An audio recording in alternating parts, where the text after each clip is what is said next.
Yo quisiera poder darle la palabra a la doctora Blanca Gutiérrez Galindo. La doctora Blanca Gutiérrez Galindo va a presentar la ponencia Arte Posautónomo y Contemporaneidad. Es la segunda parte de esta primera mesa, de la mesa final, que es la mesa del día de hoy. La doctora Gutiérrez Galindo obtuvo el grado de doctora en Historia del Arte en la Facultad de Filosofía y Letras de la UNAM, con la tesis Joseph Beuys, Arte Ampliado y Plástica Social. Es profesora titular de Arte del siglo XX, Arte Contemporáneo y Teoría del Arte en el posgrado de Artes y Diseño de la Facultad de Artes y Diseño de la UNAM. Ha sido profesora invitada en varias universidades nacionales e internacionales. Su campo de investigación es el arte de la segunda mitad del siglo XX o arte contemporáneo, y sobre la relación entre arte y geopolítica durante la Guerra Fría tiene 2 libros en prensa ahora, que son compilaciones antológicas: El arte en la República Democrática Alemana, 1949-1989, y el libro En la República Democrática Alemana, la pintura es más alemana. El arte de la RDA en la Alemania unificada. Estos últimos 2 están en proceso de publicación. Ha colaborado en publicaciones periódicas como Exit, Art Nexus, Anales del Instituto de Investigaciones Estéticas, Interior Gráfico y Diseñarte MM1. Le damos la palabra. Blanca, bienvenida. Gracias. ¿Se oye? Sí. Bueno, buenos días a todos. Gracias por estar aquí. Gracias a los organizadores del Congreso por permitirme… Ay. Gracias a los organizadores del Congreso por permitirme compartir con ustedes el producto de mis investigaciones. La ponencia se divide en 3 partes. Leo, arte, posautónomo y contemporaneidad. Bueno, una advertencia. Debo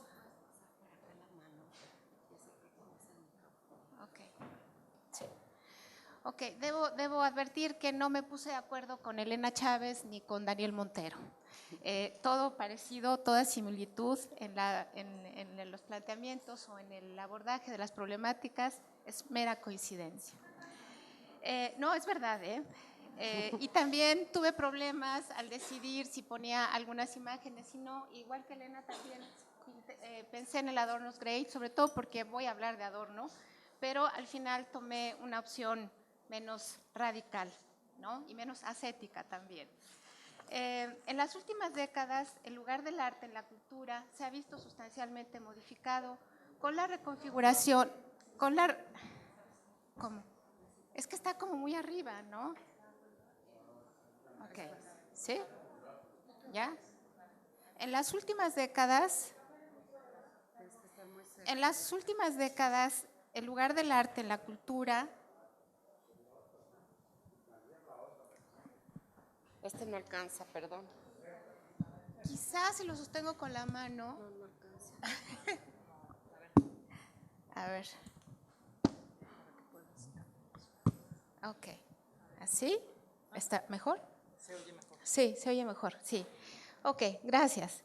En las últimas décadas, el lugar del arte en la cultura se ha visto sustancialmente modificado con la reconfiguración del capitalismo que, dirigido a la producción de subjetividad, ha hecho de la cultura una fuente de recursos que va de la explotación global de los derechos de autor a la privatización de valores y formas de sociabilidad comunitaria y la compra y venta de estilos de vida.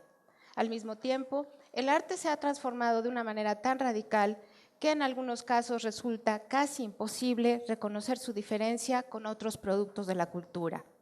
Ello ha venido a afectar la condición autónoma del arte, que desde el siglo XVIII comenzó a definir su singularidad y a fincar en ella su potencial crítico y transformador.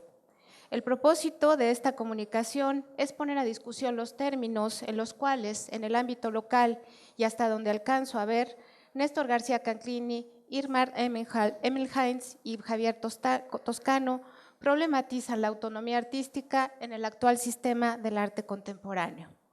1. La autonomía artística. La idea de una separación del arte con respecto a los intereses de la moral, la política y la producción capitalista Forma parte de la tradición estética alemana que va de los siglos XVIII al XX. Desde su primera formulación en el pensamiento de Kant, la idea de libertad artística entendida como autonomía definió el lugar social del arte a partir de una tensión entre un adentro normado por sus propias reglas, es decir, autónomo, y un afuera sometido a la lógica que organiza los procesos de producción material en el capitalismo. Con ello, Kant situó el arte dentro de la cultura ilustrada, cuya finalidad última fue la liberación de tutelas exteriores. Por otra parte, el autor de la crítica del juicio distinguió entre experiencia estética y mero deleite, dotando a la belleza del poder de producir un tipo de placer liberado del interés en la producción, el consumo y el intercambio y la posesión, con lo cual ubicó la experiencia estética en la órbita de la idea del bien. Ambos aspectos de la estética kantiana resultan importantes a la hora de considerar las posteriores reformulaciones de la noción de libertad artística, que habrán de ver en ella la condición para vincular arte y mejora social. Así, la idea de que el arte es una fuerza radical y utópica capaz de desempeñar un papel político liberador fue cultivada por Schiller en sus cartas sobre la educación estética del hombre de 1795. En el contexto de la Revolución Francesa y de la fragmentación producida por la cultura moderna, Schiller ubicó al arte en el centro de un proyecto moral pedagógico capaz de integrar todas las capacidades humanas y convirtió la libertad estética en la condición de posibilidad de la libertad política. Más tarde, los años 30 del siglo XX verían la aparición de dos reformulaciones de la idea de autonomía artística definitivas para la consideración de las relaciones entre arte y política en nuestros días. Ambas se definen en el horizonte histórico configurado por el arribo del nacionalsocialismo al poder en Alemania, el dominio del estalinismo en la URSS y el ascenso del poder del fascismo de Mussolini, y en relación con los debates que marcaron el pensamiento de izquierda en torno a la relación entre arte y revolución.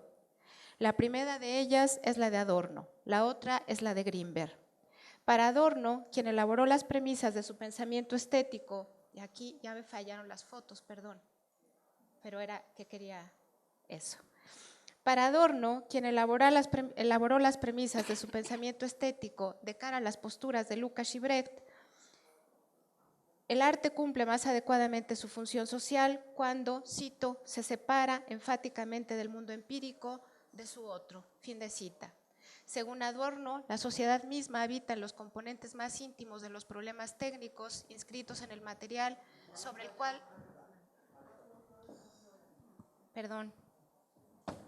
Según Adorno, la sociedad misma habita en los componentes más íntimos de los problemas técnicos inscritos en el material sobre el cual trabajan los artistas.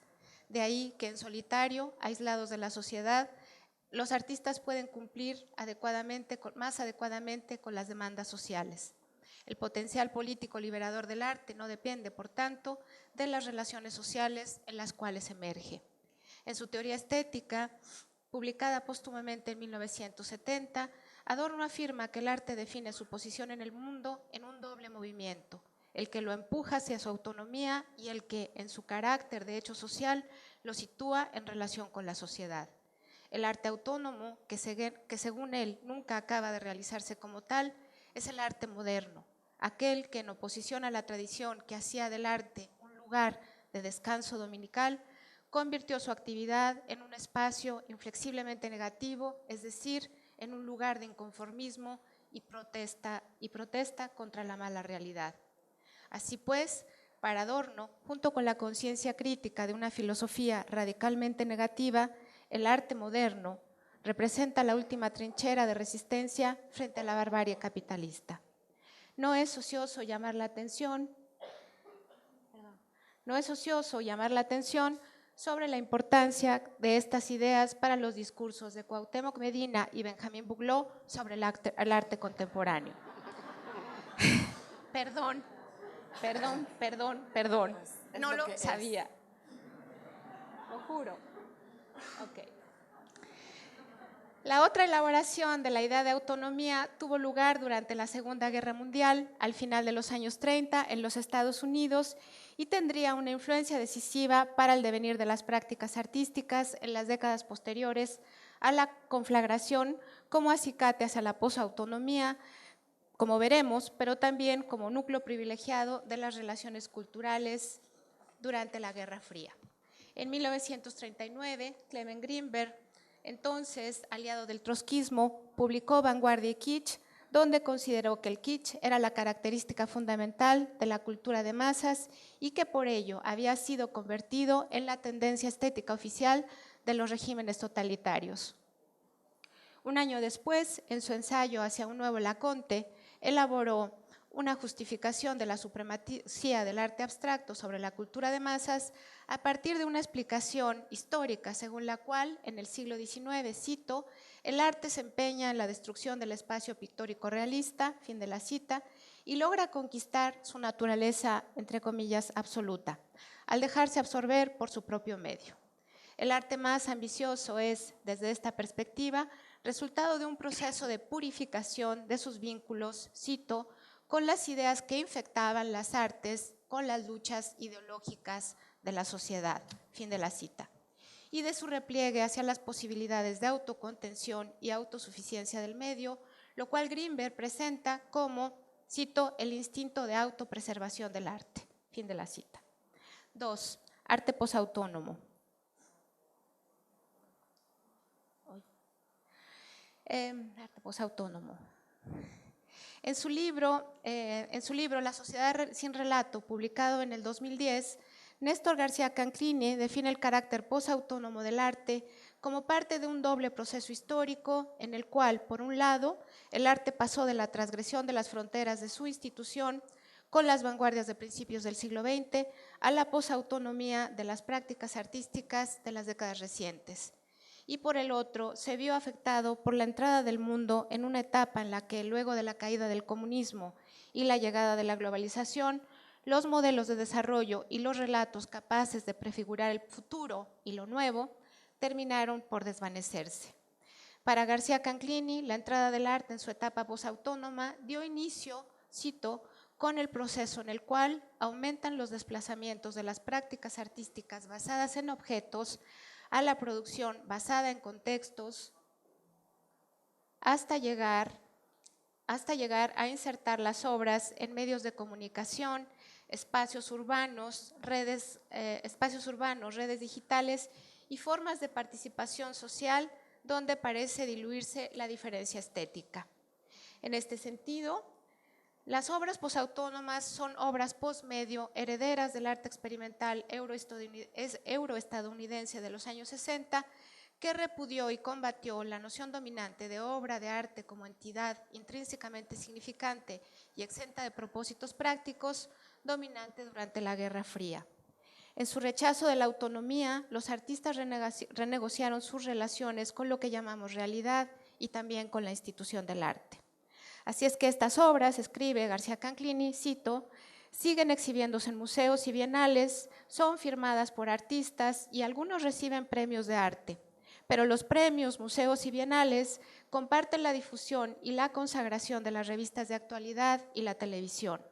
La firma, la noción de autor, queda subsumida en las emisiones de la publicidad, los medios y los colectivos no artísticos. Fin de la cita.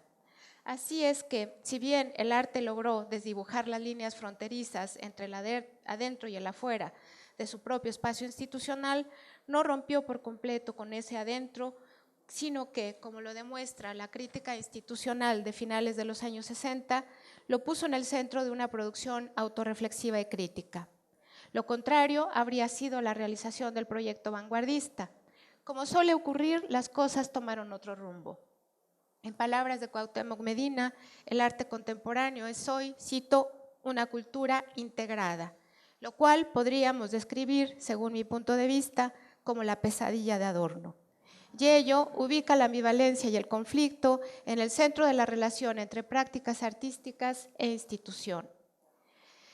Por otra parte, el prefijo pos del término posautónomo indica que, no obstante la aniquilación de las condiciones históricas que hacían posible el arte autónomo, todavía hay oportunidades para la producción y la experiencia de arte en los marcos de la autonomía.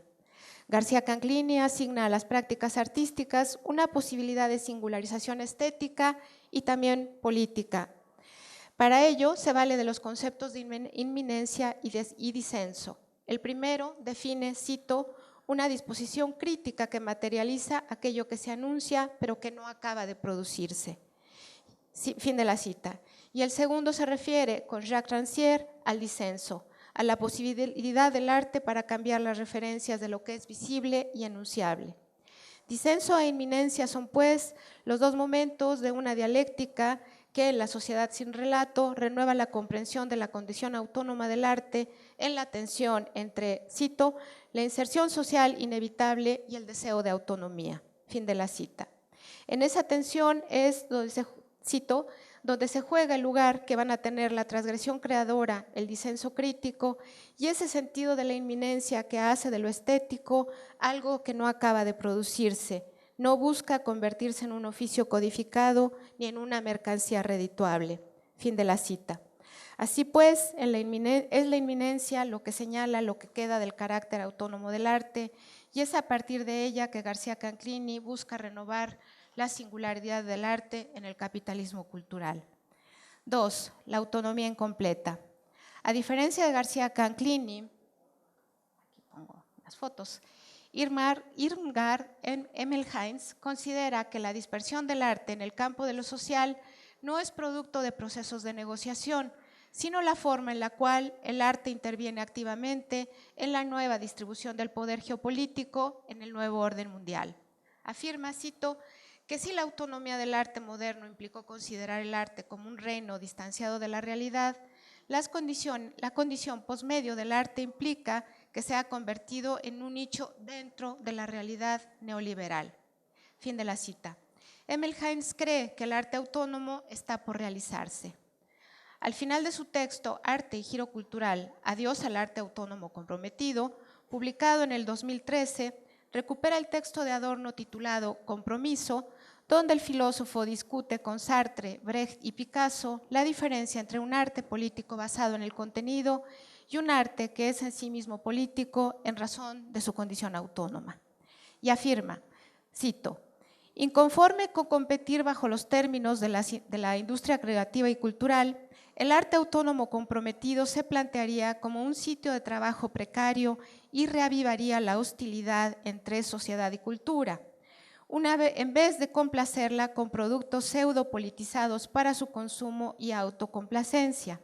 Sería un arte no democrático en tanto que no se alinearía con el ideal neoliberal de la libertad política. Dirigiéndose a todos, se desligaría de la circulación de contenido, la interrumpiría, no comunicaría nada. Iría contra la visibilidad de lo que el sistema declara como existente.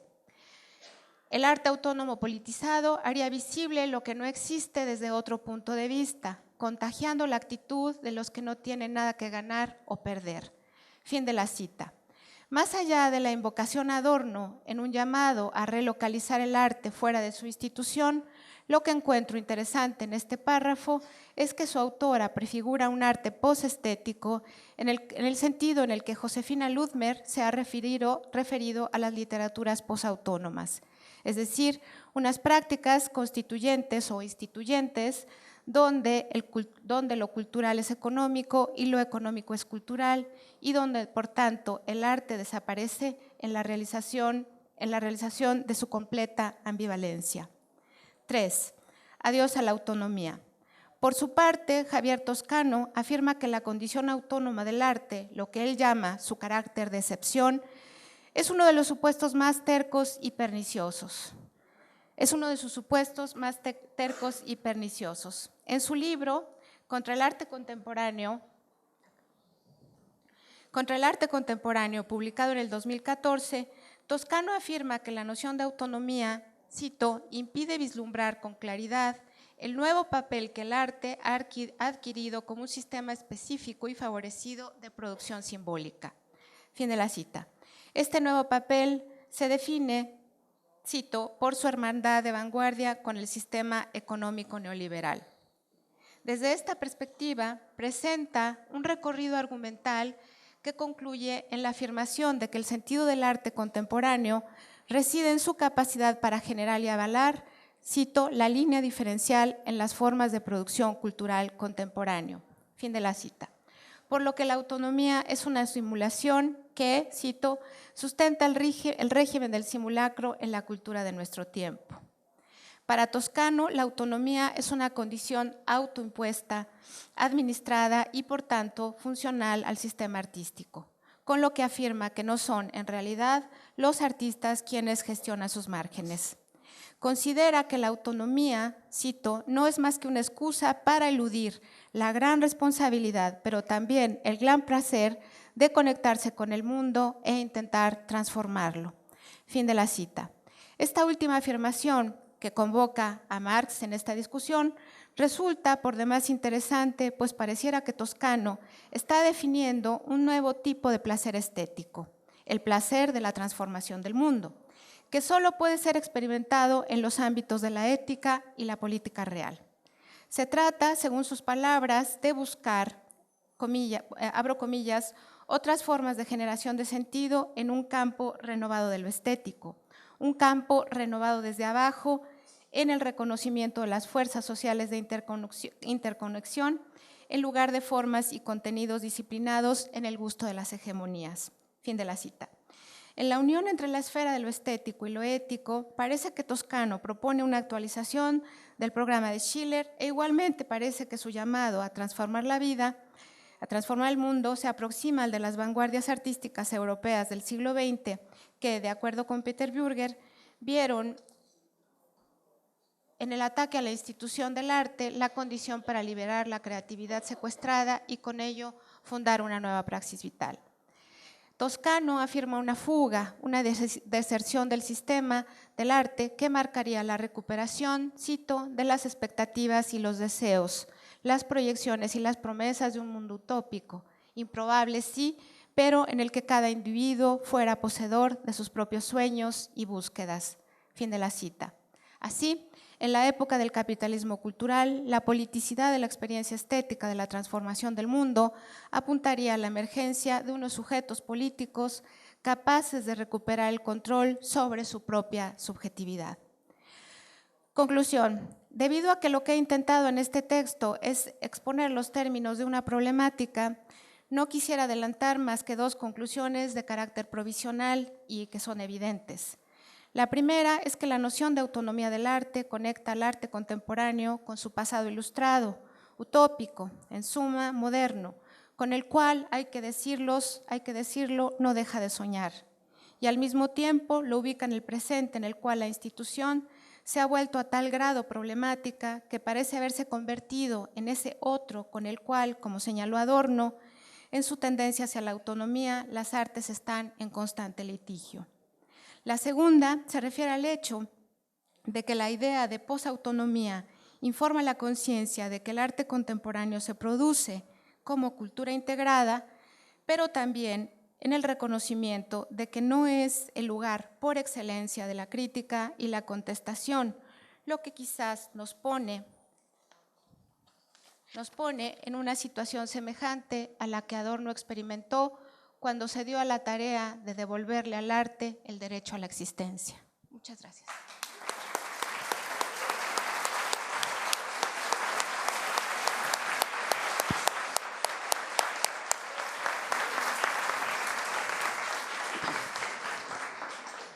Bueno, creo que tenemos una holgura de 5 minutos de demora, pero quisiera abrir a preguntas y señalar que a pesar de la cercanía, a mí me resulta muy interesante que Blanca haya incluido aquí la esfera de la ética y de lo ético.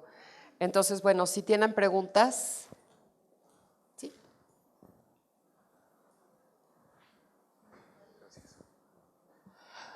Con respecto a uno de los últimos párrafos, mencionó sujetos políticos capaces de retomar a su propia subjetividad.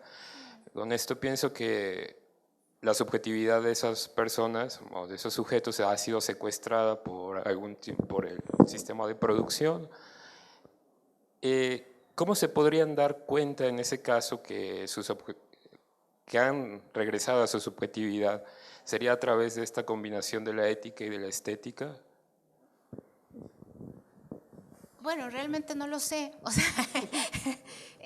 las dos, si ustedes se dieron cuenta, o sea, en el planteamiento de, digamos, de García Canclini es el planteamiento quizás más cercano a nosotros, a nuestro mundo académico. Los otros dos planteamientos pues son planteamientos más bien militantes, ¿no? O sea, en un sentido, bueno, militante, y están tratando de prefigurar, pues no sé, un futuro para algo que sea, que sea la recuperación del potencial de la experiencia estética sin el arte, ¿no?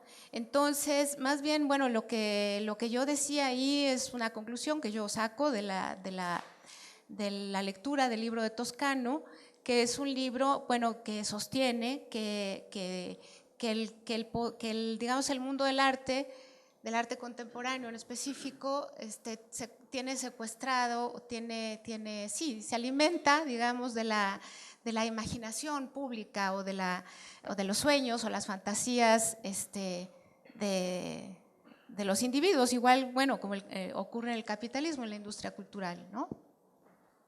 Entonces, más bien, creo que se trata, y la clave está, creo yo, bueno, para mí, de la lectura de Toscano, en que convoca la 11ª tesis sobre Feuerbach, ¿no? En la 11ª tesis sobre Feuerbach, dice, hasta ahora los filósofos se han dedicado a interpretar el mundo y de lo que se trata es de transformarlo. Entonces, digamos que la idea de romper con la institución o de…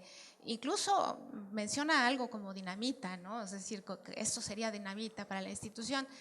Digamos, supone la idea de una destrucción del arte, es decir, si realmente los artistas o el mundo del arte tiene una dimensión crítica, política, transformadora y capacidad de agencia, bueno, pues que se dediquen a transformar el mundo, ¿no? Entonces, creo que a eso se refiere. Más bien aquí sería una invitación a leer esos libros y a discutirlos. Creo que están, digamos, un poco en los márgenes. Este tipo de obras circulan en los márgenes, ¿no? Entonces sería, mi idea es traerlos realmente pues a discutir, ¿no? Aunque en la ponencia no se alcanza a lograr eso totalmente, ¿no? Uh-huh. ¿Tere?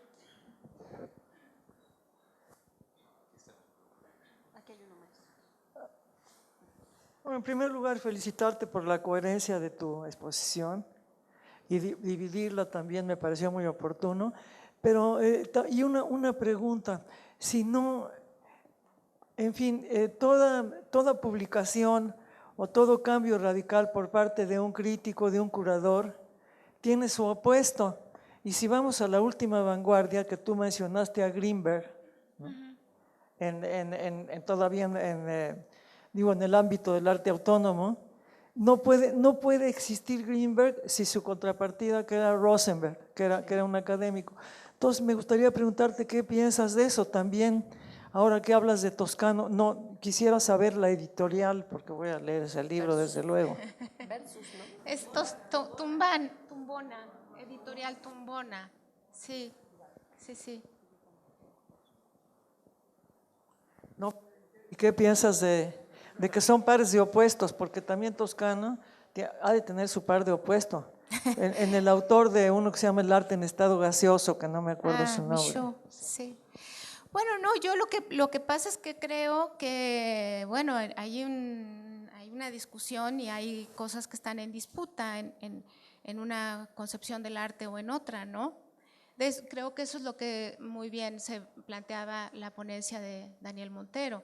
Es decir, en el arte hay más relaciones de poder de lo que nosotros podemos imaginarnos, ¿no? Entonces, lo político, bueno, es una dimensión que también podría ser abordada en diferentes perspectivas.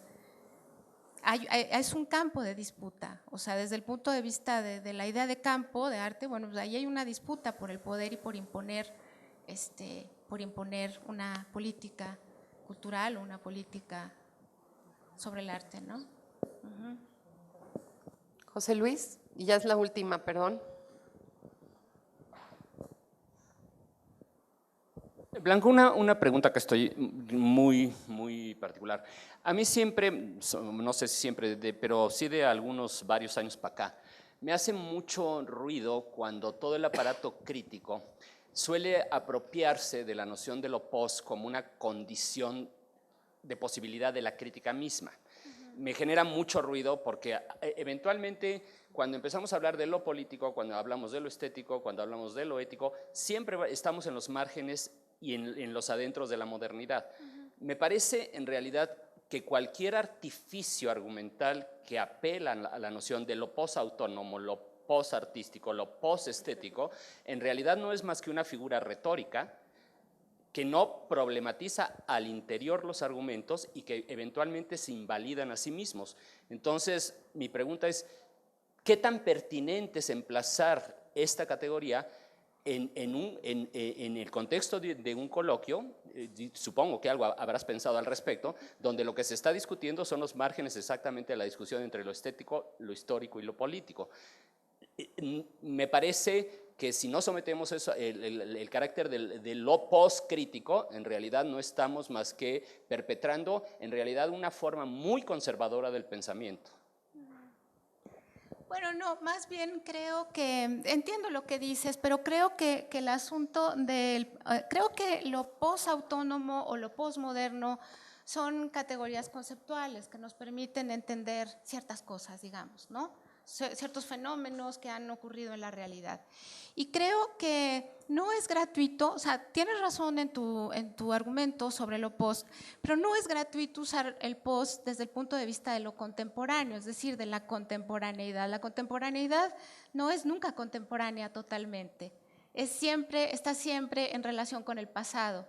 De hecho, la idea de autonomía podríamos decir que hasta es una idea anacrónica desde el punto de vista de lo que expuse en la primera la historia que tiene que ver con lo moderno, con lo ilustrado, etcétera, ¿no? Entonces, históricamente, y eso es lo que dice García Canclini, pero creo que para efectos explicativos es válido porque el prefijo post permite entender que vivimos a la sombra de un tiempo que todavía no pasa, un tiempo además lleno de deseos y de aspiraciones. O sea, no es solo el tiempo histórico así, ¿no? Sino es lo que queríamos como modernos. Todavía no termina, ¿sí? Es decir, hablar de Kant, hablar de Adorno a estas alturas tiene que ver con el presente, no tiene que ver con entender el pasado, tiene que ver con entender por qué estamos defendiendo el arte y por qué hay gente que defiende su desaparición, digamos, ¿no? Entonces, más bien creo que tienen ese sentido epistemológico, es decir, son dispositivos de orden conceptual, ¿no? En ese sentido, defendería su uso. Sí. Bueno, yo quería señalar que me parece que desde la primera mesa estamos poniendo una atención muy particular en los términos y en las palabras que se eligen para nombrar las cosas. Creo que este es otro caso interesante y por lo menos en las ponencias de la mañana para acá hemos escuchado nombrar este momento que vivimos tardomoderno, hipermoderno, el momento de los campos expandidos, como decía, expandido esto, expandido aquello, la modernidad expandida quizás. Blanca, muchísimas gracias.